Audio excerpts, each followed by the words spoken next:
आज हम बात करने वाले हैं क्रॉस पॉलिनेशन की, जिसे हम ज़ीनोगैमी भी कहते हैं। क्रॉस पॉलिनेशन का मतलब होता है पोलन ग्रेन का ट्रांसफर एक प्लांट के फ्लावर के एंथर से दूसरे प्लांट के फ्लावर के स्टिग्मा तक होना, लेकिन दोनों प्लांट सेम स्पीशीज के होना जरूरी है। ये प्रोसेस बहुत इंपॉर्टेंट है क्योंकि ये जेनेटिक वेरिएशंस क्रिएट करता है जो इवोल्यूशन और अडेप्टेबिलिटी के लिए जरूरी है।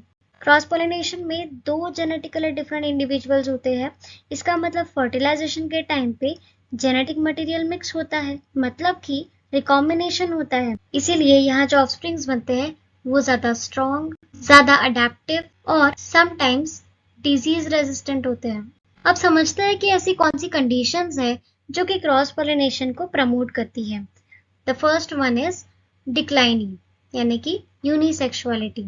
जब मेल और फीमेल फ्लावर्स सेपरेटली अराइज होते हैं ऑन द सेम प्लांट, ऐसी कंडीशन को हम बोलते हैं मोनोइशियस प्लांट। जैसे कि हम देखते हैं मेज में या कुकुरबिटेसी फैमिली के मेंबर्स में, अगर डिफरेंट प्लांट्स में मेल और फीमेल फ्लावर्स हो, यानी कि एक प्लांट में सिर्फ मेल फ्लावर हो और दूसरी प्लांट में सिर्फ फीमेल फ्लावर हो, यानी कि एक मेल प्लांट हो और दूसरा फीमेल प्लांट हो, तो ऐसे प्लांट्स को हम बोलते हैं डायोइशियस plant, which prevent self pollination and promotes cross pollination. Second condition is dichogamy. Dichogamy का मतलब होता है एंथर और स्टिग्मा का डिफरेंट टाइम पर मैच्योर होना। इसमें दो टाइप्स हैं, प्रोटैंड्री एंड प्रोटोगाइनी।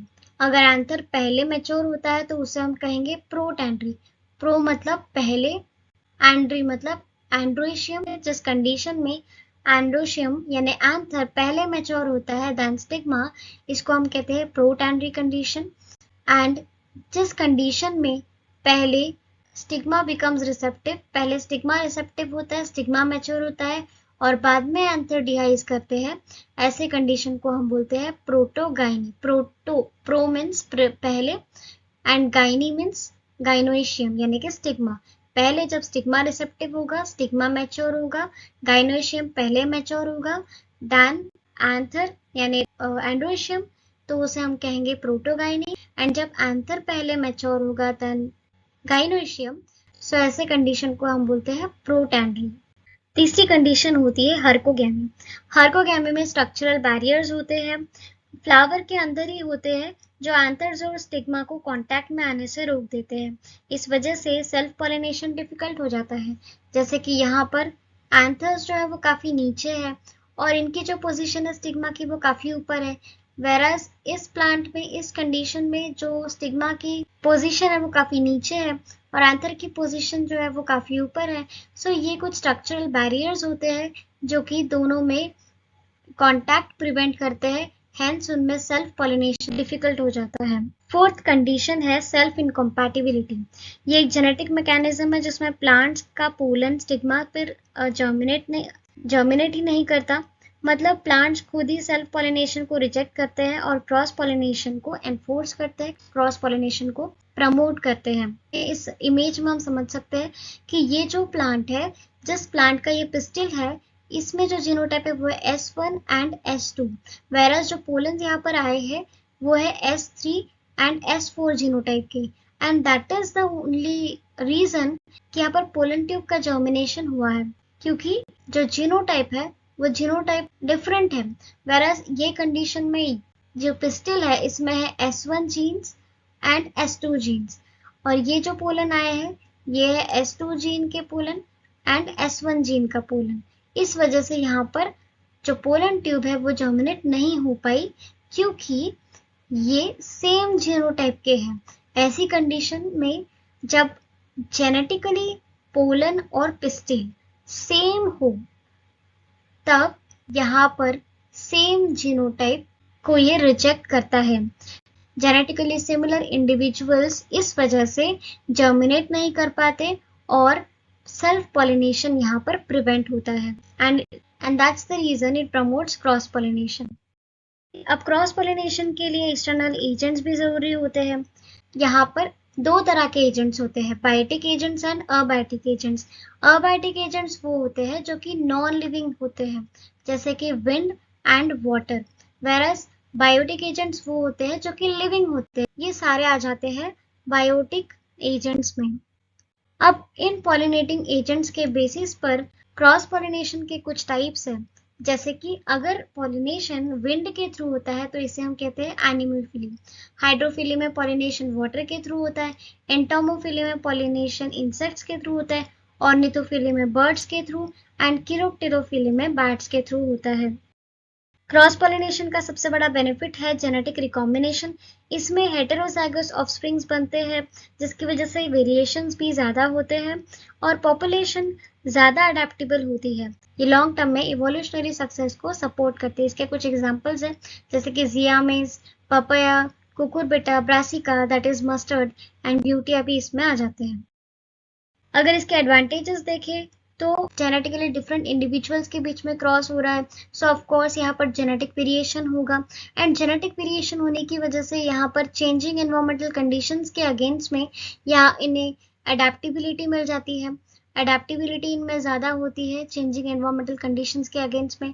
ऑफस्प्रिंग जो है वो ज़्यादा विगरस होते हैं, फर्टाइल होते हैं और बहुत सारे डिजीजेस के अगेंस्ट में रेजिस्टिविटी शो करते हैं।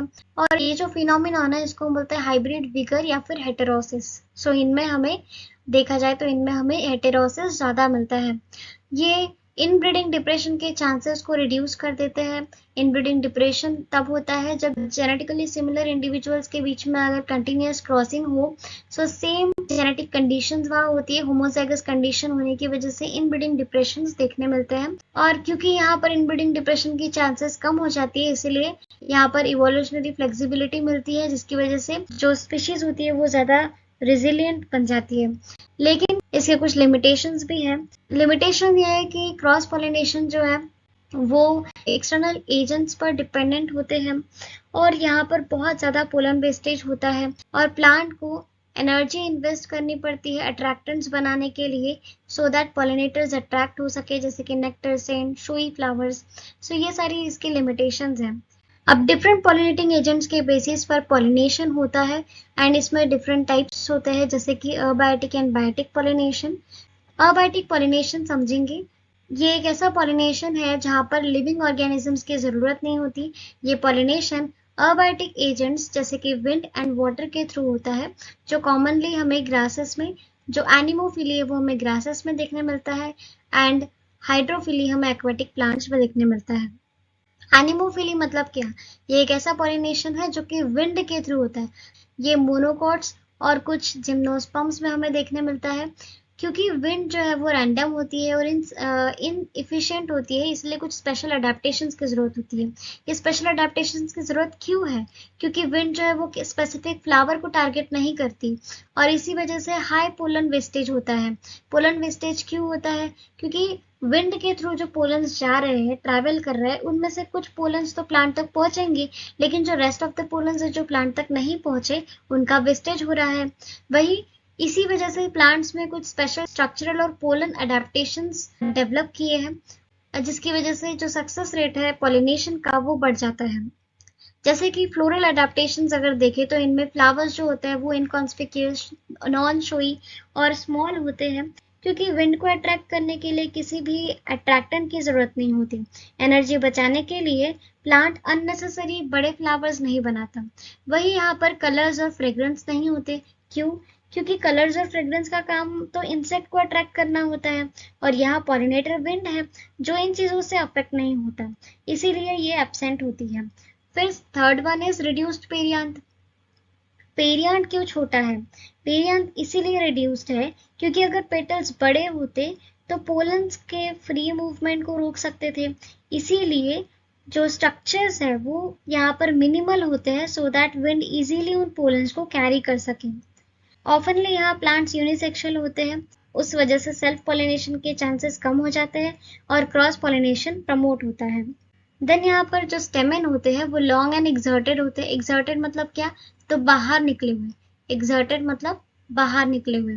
एक्सर्टेड क्यों होते हैं? सो दैट स्टेमेन्स जो है वो विंड के कांटेक्ट में आ सके और विंड उन्हें उनके पोलन्स को इजीली डिस्पर्स कर सके। देन इनमें एंथर्स जो है वो वर्सटाइल होते हैं। वर्सटाइल एंथर एक टाइप है एंथर का जो कि फ्रीली मूव कर सकते हैं। इस वजह से उनमें वर्सटाइल एंथर होने की वजह से जैसे ही विंड वहाँ से फ्लो होती है विंड के झटके से ये पोलन्स इजीली रिलीज हो जाते हैं। देन स्टिग्मा फीदरी होती है, लार्ज होती है।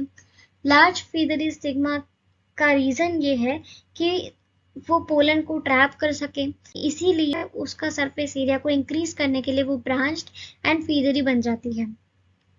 देन इनमें भी कुछ पोलन अडेप्टेशंस होते हैं। विंड में ट्रैवल करने के लिए पोलन्स को कैसा होना चाहिए? सो इन्हें ऑफ कोर्स लाइट और ड्राई होना चाहिए। अगर लाइट पोलन होंगे तो वो विंड में इजीली ट्रैवल कर पाएंगे। नॉन स्टिकी पोलन्स होना क्यों जरूरी? क्योंकि अगर पोलन स्टिकी होते तो वो एक जगह चिपक जाते और विंड डिस्पर्सल पॉसिबल नहीं हो पाता। वही यहाँ पर जो पोलन्स होते हैं वो लार्ज क्वांटिटी में, ह्यूज क्वांटिटी में बनते हैं, क्योंकि विंड जो है, हमने अभी बात की कि विंड पॉलिनेशन रैंडम होता है, बहुत सारे पोलन्स वेस्ट होते हैं, इसलिए प्लांट्स एक्स्ट्रा प्रोड्यूस करते हैं so that pollination success ensure कर सकें। फिर इनमें एग्जाइम्स जो है वो स्मूथ होता है, स्मूथ एग्जाइम्स होते हैं। स्मूथ होने की वजह से एयर रेजिस्टेंस कम हो जाता है और पोलन इजीली ग्लाइड कर। कभी कभी इनमें एयर सैक्स प्रेजेंट होते हैं। एयर सैक्स पोलन को ज्यादा बायोएंट बना देते हैं, ज्यादा हल्का बना देते हैं, जिस वजह से वो लॉन्ग डिस्टेंस तक ट्रैवल कर सकते हैं। यहाँ पर शॉर्ट वाइबिलिटी पीरियड होता है। विंड के थ्रू पोलन जल्दी किसी स्टिग्मा पर लैंड करेगा, क्योंकि विंड के थ्रू जो पोलन्स है वो किसी स्टिग्मा पर लैंड करेगा और इसीलिए फास्ट जर्मिनेशन जरूरी है। लॉन्ग सर्वाइवल की नीड यहाँ पर नहीं होती, इसलिए इनमें शॉर्ट वाइबल टाइम होता है। इसमें कुछ एग्जांपल्स है, जैसे कि Zea mays, wheat, Cynodon, rice Saccharum. Anemophily useful होता है ओपन हैबिटेट में, जहाँ पर पॉलिनेटर्स अवेलेबल नहीं होते। ऐसे कंडीशंस में, ऐसे रीजन्स में एनिमोफिली जो है वो ज्यादा यूजफुल होता है। इसके कुछ लिमिटेशंस भी है। हाई पोलन वेस्टेज होता है और ये एनर्जेटिकली एक्सपेंसिव होता है पोलन्स को बनाना। अदरवाइज इनमें बहुत सारे फ्लोरल अट्रैक्टेंट्स जो है वो नहीं होते, उस वजह से एनर्जी सेव भी होती है। देन हाइड्रोफिली क्या है, उनके टाइप्स क्या है, समझेंगे। हाइड्रोफिली एक ऐसा पॉलिनेशन है जो कि वाटर के थ्रू होता है। ये रेयर और स्पेशलाइज्ड है क्योंकि ये सिर्फ और सिर्फ वाटर में हो रहा है, मतलब कि ये मेनली हमें एक्वेटिक प्लांट्स में ही मिलेगा। सो वाटर यूजुअली पोलन को डैमेज कर सकते हैं, इसलिए उन्हें प्रोटेक्ट करने के लिए उनमें कुछ अडेप्टेशंस होते हैं। अब हाइड्रोफिली की कुछ टाइप्स देखते हैं, जैसे कि epihydrophily and hypohydrophily. Epihydrophily हम उसे कहते हैं जहाँ पर जो पॉलिनेशन है वो पानी के सरफेस पर होता है। When pollination occurs on water surface, it is known as एपीहाइड्रोफिली।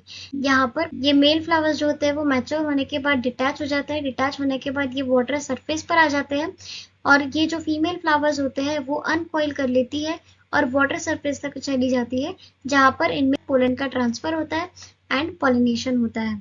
सो इस तरीके से ये जो सरफेस पर पॉलिनेशन होता है इसको हम बोलते हैं एपीहाइड्रोफिली।